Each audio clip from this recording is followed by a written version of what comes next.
here we are today, and we're celebrating World Parkinson's Day. And we originally were going to do it on Thursday, but we surely were going to be rained out. So here we are on Saturday and making up for lost time. And it's been a great day so far. The weather's been beautiful, and we've had a steady stream of people coming through. And right with me today, I've got Ruth Coleman, and Ruth's been involved with the coordination of the support group for Parkinson's disease sufferers, and also coordinating the mini fair as well. So some of the things that Ruth has told me about Parkinson's disease make me realise that we've got to be a lot more aware in our whole community of what's going on. So Ruth, just some facts and figures, like in a day, how many people will be diagnosed in Queensland? There's 30 people every day, so one an hour more or less every day. There's 30 people diagnosed. We've got 17,000 here in Queensland at the moment. That's huge. Yeah, it is, and it's on the increase. It is on the increase, and a lot more people that are younger are getting diagnosed. People used to think it was an old person's disease. Well, not anymore. It's any age you can get diagnosed. Yes. And I think that's something that's real. That really surprised me, because I truly had thought it was an older person's condition. Yep. And I think that's probably what most of the public think. And the fact that it is on the increase as well is something that we need to be aware of, because I understand that they have no idea of the cause yet. No, but they're more and more leading towards toxins, chemicals causing it. I've done a bit of research myself, and I was exposed to sheep dip as a child, and that was pre-78, before when it still had the deodorant arsenic and DDT in it. And I know that I used to be saturated because I used to help my dad for years. I think that could help. More and more now they're saying that toxins could be a major cause. Yeah. And it is actually a neurological disorder, isn't it? Yes, Where it affects your nervous system. Yes, and it slowly declines. So it's there's no cure at the moment. Yeah, and it affects your nervous system, except affects your muscles. And there's depression is a big thing in it. A lot of people can't see. People misunderstand it. You know, you get the tremors and the wobbles, and your voice gets wobbles, and sometimes people think that you're inebriated. Yes. I heard. Yes, they do. Because you wobble all over the place, trip over. Yeah, I heard that from one of the other people here today. She was saying that someone made the comic to her that they didn't know her, but they said if you didn't drink so early in the morning, you wouldn't have a problem. And I thought, people are very insensitive. And it's just quite unacceptable. Now, the other concern that I know is involved with Parkinson's is with families coping with it or dealing with it. What are the particular challenges with families and spouses? Oh, well, I guess, for me, I've got 2 small boys, so I need to put them through school. And I have good days and I have bad days. Some days I just can't go any further, and I just have to stop just stop, because I physically can't do any more. And my boys are really good, they know, and they look after me.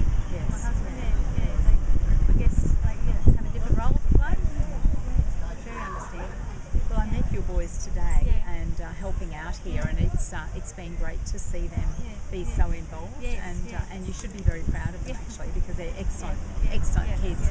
In fact, one of the things here today is that there are a number of children helping out, and no doubt they're family members or extended family members of some of the sufferers, and that's good to see. They're all beautifully behaved, beautifully mannered children, so they're a credit to the sufferers anyway. So that tells me something, that these people are still doing a great job of parenting and grandparenting, even as they go along with their condition.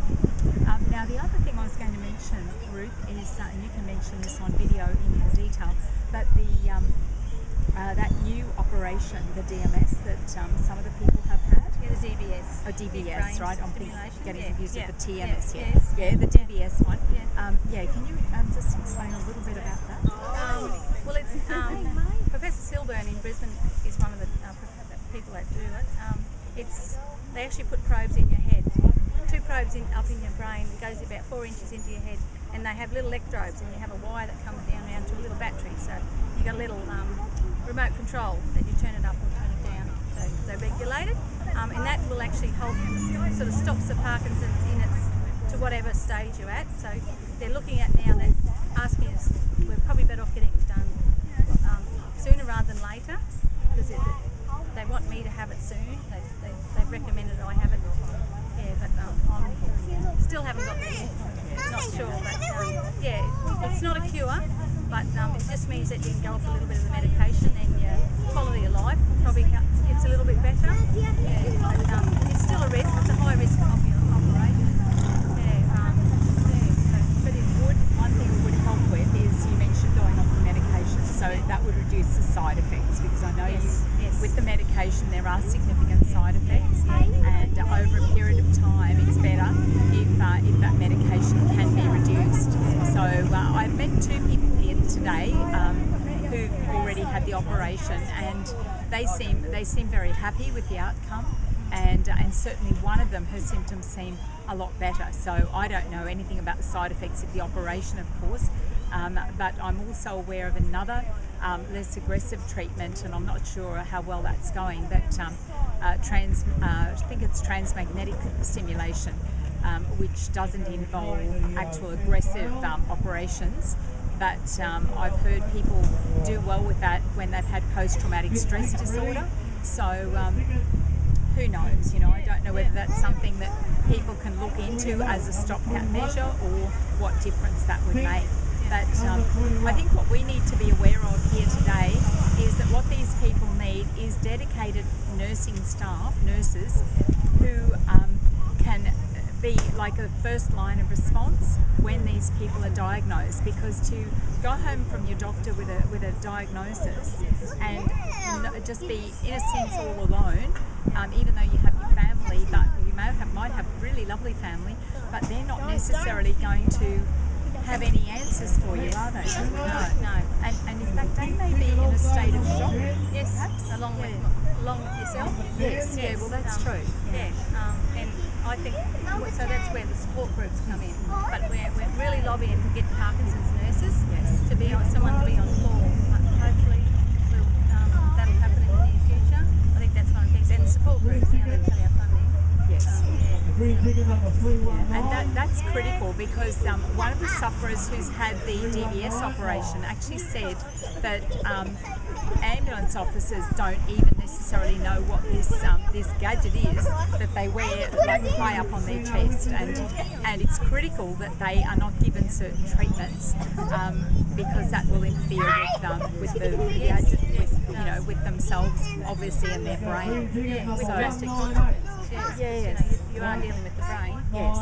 Well, they were talking about blowing up, so I was thinking absolutely. it sounds pretty dramatic. So well, let's hope that out of this today, there is increased awareness and certainly a little more political action in terms of lobbying state and federal members to see if it's possible to get some dedicated nurses, and also perhaps more funding for the support group here locally, because that funding has been cut out quite recently. Yes. So, well, thanks very much, Ruth. I'd like to come along today and sharing with you. It's been a nice time. It's been lovely. I think it's been good. It's good. Yeah. It's good. So, awareness anyway. Yes. Green ticket number 464. Thanks, Steve.